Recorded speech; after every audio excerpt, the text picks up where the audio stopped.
That is England's heaviest defeat since 1928 on home soil. A miserable 90 minutes for those on the pitch, those watching as well. Booed Gareth Southgate, booed the players. We don't boo, though, Jan Åge Fjortoft, who... Sometimes. Well, yes, that's true, sometimes. He should do. He should be booed in a regular... We'll go to Jan in a moment, but Craig, let's start with you. Big deal? Well, this tournament as a whole is not a big deal, the Nations League, not in my eyes for the bigger nations, the elite nations, which England are, albeit not off the back of this result tonight. But I think performance within this competition is a big deal. And as you mentioned there, the performances haven't been great. Lost in Hungary, lost again here. This is an awful result, 4-0. Huge loss at home. The Germany game was dull and boring. Yes, there was changes. And yeah, he's tinkering a little bit, Gareth Southgate. But I tell you what sums it up for me. One of the things sums it up. And you know this, anybody who watches this show knows I'm not reacting to a 4-0 defeat. I've said for a long time that the pragmatism of Southgate's approach eventually could be his undoing. Right. Now, it wasn't very pragmatic tonight, but generally it has been. But when you lose John Stones to a ridiculous decision, with the replay, I mean, John Stones didn't even lift his arm. I mean, what the hell are these officials looking at? But once they go down to 10 men, they're already 3-0 down. He brings on another centre-half. It takes off an attacking player. I know there's only like a few minutes left. Just use the players you've got. Go to your back three. Right. Bring an attacking player on. Try and get a goal back. I mean, what you try to stop it in 5 or 6? I mean, that just sums Southgate up for me. And yes, there's a lot of changes in this team. There's a lot of good players. There's a lot of good players in that 11. This performance, this result is not good enough. And there's a lot of people out there, pundits and journalists, that seem to be smarting at the booing from the England fans. And we know what fans are like. They're fickle. You know, they'll cheer you when they win and they'll boo you when you lose. Hey, they're allowed to do that. Mm-hmm. They pay their money. Yep. They see that kind of garbage, they can boo.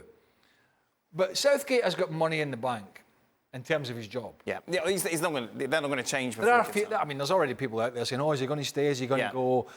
Will they keep him? Is he going to be the manager at the World Cup?" Yes, he'll be the manager at the World Cup. The proof will then be in the pudding about all these positive results. Don't forget World Cup semi-final. First time they met, in my opinion, a proper team in Croatia. They got outplayed. Outsmarted, outfoxed. Similar in the Euros to the final. The proof will be in the pudding for Southgate in Qatar. When he takes this talented bunch of players, it'll be about results, but it'll also be about performance.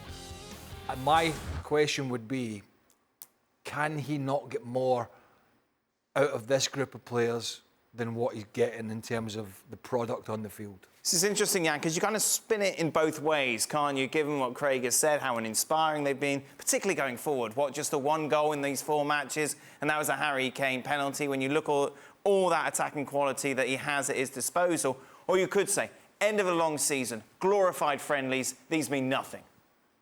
Well, they do mean something. I mean, I agree with the analysis of Craig, but the Nation League thing is important in terms of you build up your credibility. You build up your credibility as a team that you want to support. And Gareth Southgate has been very using that as a phrase, that he wants England to stand behind his team. They are allowed to boo when you lose against Hungary. Of course you are. I mean, I'm not that old, but I love my football history, and I lost 6-3 to Hungary in '53. England went to Budapest and wanted the revenge, and Puskas shot them 7-1 down. And as you were saying, Dan, since '28, they haven't lost that high at home. This is bad for England. And it doesn't matter if it's called Nation League, Europa League, they don't play European Championship or the World Cup. The defense is catastrophic.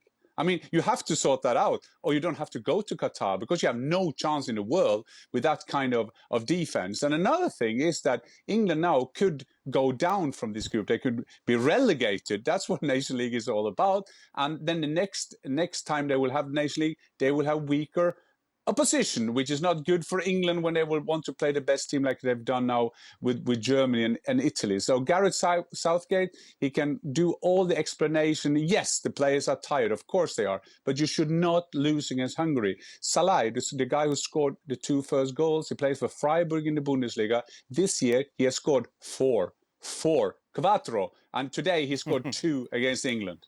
Oh. I'm glad you gave us the Spanish translation, just in case. I thought it was French. I want to do Hungarian, but I Give me a couldn't remember the Scottish one. words. Give me a Scottish one. I laugh my cotton socks off at that question, that analysis. And I know you threw it out there as the players are tired, it's the end of a long season, blah, blah, blah. Yeah, I get that. We've all played, Jan and myself have played in long seasons.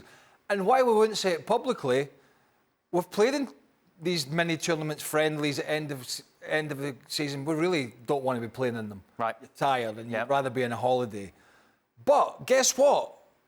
The Hungarian players had long seasons also.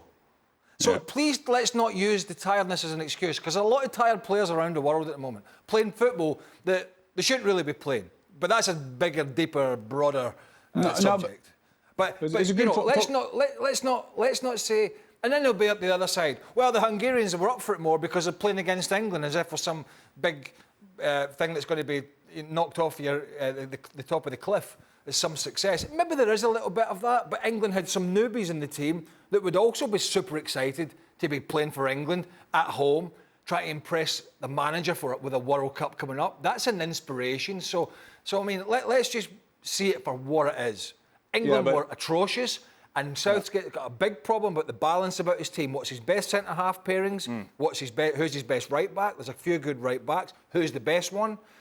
What's the balance in the middle of the park? How does he rotate all these super attacking players that they have? And Foden and Sterling and Mount and Kane, the list goes on. How does he utilise them?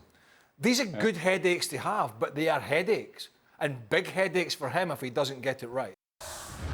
Well, thank you very much for watching ESPN on YouTube. For more sports highlights and analysis, be sure to download the ESPN app. And for live streaming, premium content, and let's not forget as well, ESPN FC 7 days a week. Subscribe to ESPN+.